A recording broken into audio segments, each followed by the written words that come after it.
নমস্কার সবাইকে।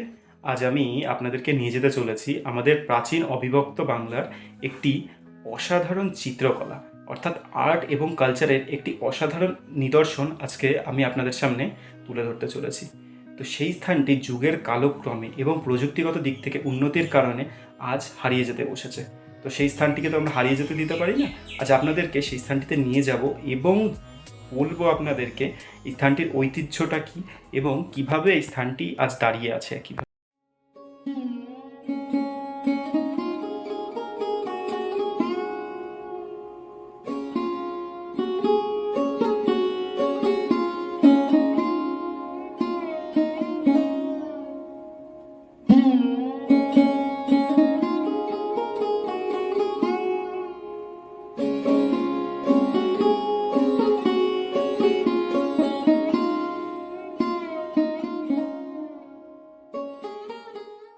এরপরে গ্রাম বাংলার এই বৃষ্টি ভেজা পথ অতিক্রম করে আমরা এসে পৌঁছেছিলাম এই যুগল কিশোর মন্দিরের মূল প্রবেশপথে।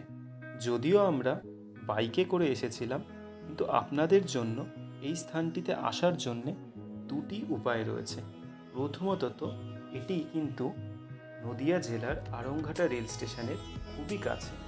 কলকাতার দিক থেকে যদি আপনারা আসতে চান, তাহলে শিয়ালদা থেকে গেদে লোকালে করে আপনারা এসে নামবেন আড়ংঘাটা স্টেশনে এবং সেখান থেকে হাঁটা পথে 10 মিনিট এবং ই রিক্সাতে 5 মিনিট। একইভাবে বহরমপুর বা মুর্শিদাবাদের দিক থেকে যদি আপনারা আসতে চান, তাহলে আপনাদেরকে এসে নামতে হবে রানাঘাট স্টেশন এবং সেখান থেকে ট্রেন পরিবর্তন করে আড়ংঘাটা স্টেশন এবং পরবর্তীতে একই পথে আপনারা এই স্থানটিতে প্রবেশ করতে পারবেন। এছাড়াও রয়েছে আপনারা বিভিন্ন সড়ক পথে এই স্থানটিতে আসতে পারবেন। এই মন্দির প্রাঙ্গণে থাকা বহু যুগ পুরনো এই গাছটিও বহন করে চলেছে এই মন্দিরটির সাথে বিভিন্ন ধরনের ঐতিহ্য। সালটি ছিল 1710 সাল। নদিয়া তথা কৃষ্ণনগরের রাজা কৃষ্ণচন্দ্র রায় জন্মগ্রহণ করেন কৃষ্ণনগরে। পরবর্তীতে 1728 সালে তিনি নির্মাণ করেন এই যুগল কিশোরের মন্দিরটি। যুগল অর্থাৎ রাধা এবং কৃষ্ণ, তাদের জুড়ি নাম অনুসারে তৈরি হয় এই যুগল কিশোরের মন্দির। আজ প্রায় 300 বছর ধরে এটি বহন করে চলেছে অনেক ইতিহাস তার সাথে।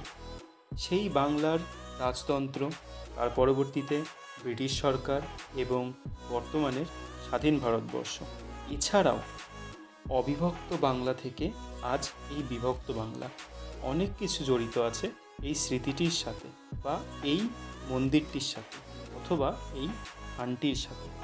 প্রতি বছর জ্যৈষ্ঠ মাসে জামাই ষষ্ঠীর দিন থেকে এখানে উদযাপিত হয় টানা 1 মাস ব্যাপী যুগল কিশোরের মেলা। যেই মেলাটি বাড়িয়ে তোলে এই যুগল কিশোর মন্দির তথা নদিয়া জেলার এই আড়ংঘাটার সৌন্দর্যকে। বহু দূর দূরান্ত থেকে শরণার্থীরা আগমন করে এই স্থানটিতে এই মন্দির প্রদর্শনে এবং মেলা উদযাপন করার জন্যে।